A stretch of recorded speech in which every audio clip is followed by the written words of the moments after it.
Dan and his wife, Nina, are two design peas in a pod. He's an architectural designer, she's an interior designer. When I get into projects, I get slightly obsessive. And as soon as I met Nina and realised that she was actually genuinely interested, then I knew I was kind of on a winner. £800,000 bought them a tired 1930s house and a garden dominated by this. Most people approaching the site saw this huge crater of a pond as a real negative. It had been on the market for 2 years. No one wanted to buy it. The pond has to be here for local drainage overflow. But Dan and Nina saw this swamp and saw potential. In just 2 years, they want to build an environmentally integrated house that connects to a biodiverse crystal pond. Dan will start by draining the pond, extending it at the back and dividing it in two. The rear pond will now deal with the local drainage, while the front excavation becomes the natural swimming pond. To do this, they'll build a concrete box, waterproof it to keep the foul water out, and incorporate a complex filtration system embedded in gravel and clay. Add water, hundreds of aquatic plants, and it should stay crystal clear. The house is also a tale of two halves, and made from a nimble system of SIP's structural insulated timber panels. It's big. The main building is warehouse-like and 3 stories high. The second, lighter volume extends out over the pond.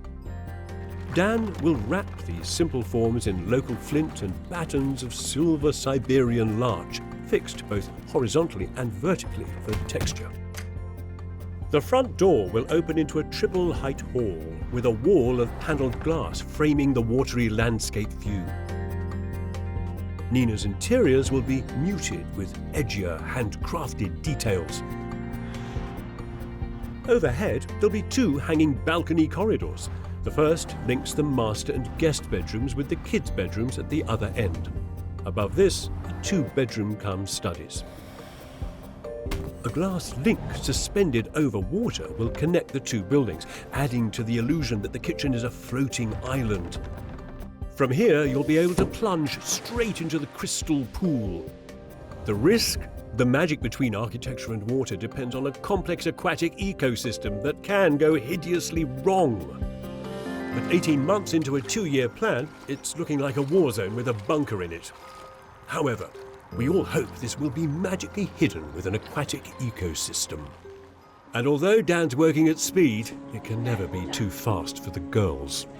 It's been really grim this winter. The 4th winter in this house, there's no insulation, there's holes in the windows, there's gaffer tape on the shower, and a lot of the time the boiler just breaks down, so we don't have any hot water or heating. So when I'm doing the kids' baths, it's just frustrating because we have to keep boiling kettles.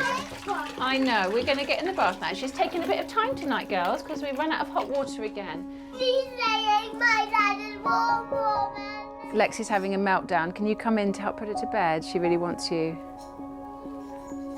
Oh, okay. On the site next door, Dan cuts a solitary figure. He's finishing a plinth for the glazed doors that are about to arrive. He is desperate to get watertight, and he is working all hours. It always reminds me of my dad, because he's pretty much the only other person I know that would have ever sort of done this sort of thing. And funny enough, actually, I sort of dreamt about him last night and was talking to him about the project, so it's quite appropriate that I'm doing this tonight.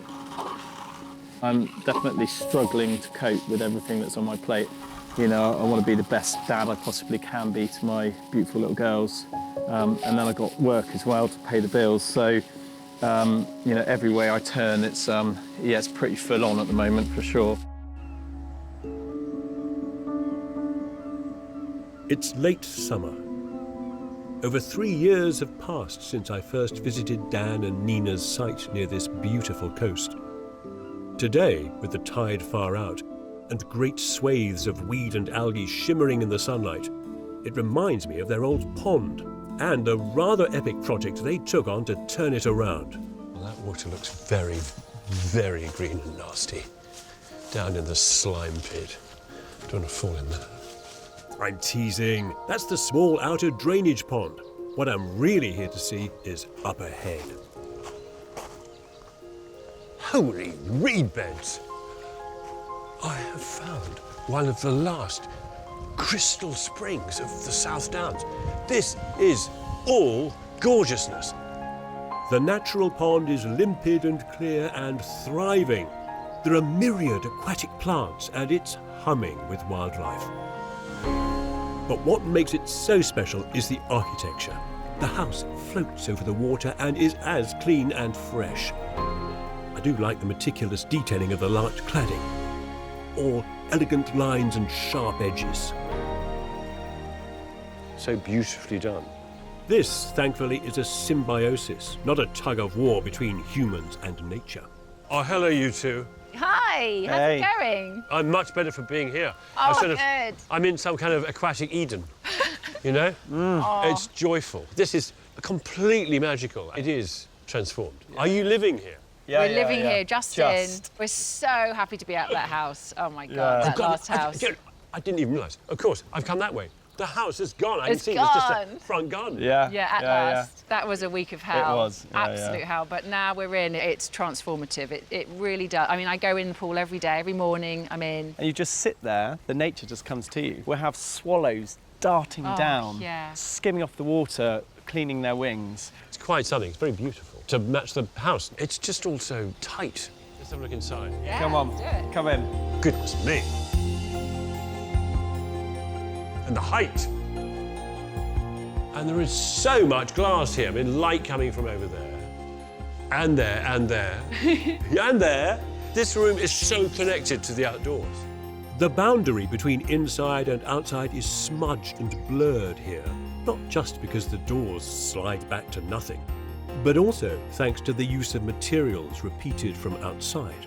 The kitchen furniture, for example, is built with the house cladding. It speaks one language. But what's glorious here is that sheer extension of this polished concrete floor into the slab outside, and that sense that you could just walk through, stripping layers off and just dive in. I mean, does that happen? It's a big part of it for us, being able to kind of run through there and be able to dive in. And the kids go crazy in this pool. They love it. This is magnificent, by the way, this corridor. Do you know, I was expecting this sort of to work, this bridge with the water, but I wasn't expecting this sort of architectural experience. It's my favourite bit of the building, I think. That's just, it's half one, half the other. It's the connection, isn't it? It's liminal. Hello, dog. Oh, this is like something from Tracy Island. It's brilliant. Sort of homage to the 1960s, this. Two delightful rooms adjoin. The snug, inky blue and intimate, and a welcoming light living room. But oh, this hall. What's glorious, the staircase floats like a sculpture because you've lined the staircase with wood. And then it disappears up into what looks like blue sky. Oh, that's too clever. So pleased with how it's turned out, really. Tell me about this. You made these? Yes, yeah. It's a sushi mat. It's a sushi mat. It's sushi mat. It's a It's a sushi mat rolled around what? A bit of plumbing pipe. Yeah. No. Yes. Great, isn't it? OK, I've gone first. Up the triple height staircase and onto the first landing. At the end of the corridor are the girls' bedrooms. Whose bedroom is this? Lexi's. It's brilliant. She gets a window seat. Exactly, It's beautiful here. Sunset is amazing. After passing Isla's room, we head down the corridor towards the main bedroom. Nice bathroom. Very nice bathroom. Very nice bedroom. It's kind of romantic and pretty amazing view of the tennis court. And a balcony. Balcony, which has brought in the light to this corner, which we love. This gives you such a great 180, doesn't it? Yeah, it really does. Well done, you two. It's been so hard in this case because it's the integration of so many different ideas. It's not just building with pretty views. This is about trying to promote biodiversity and landscape. And it's an amazing success, I think.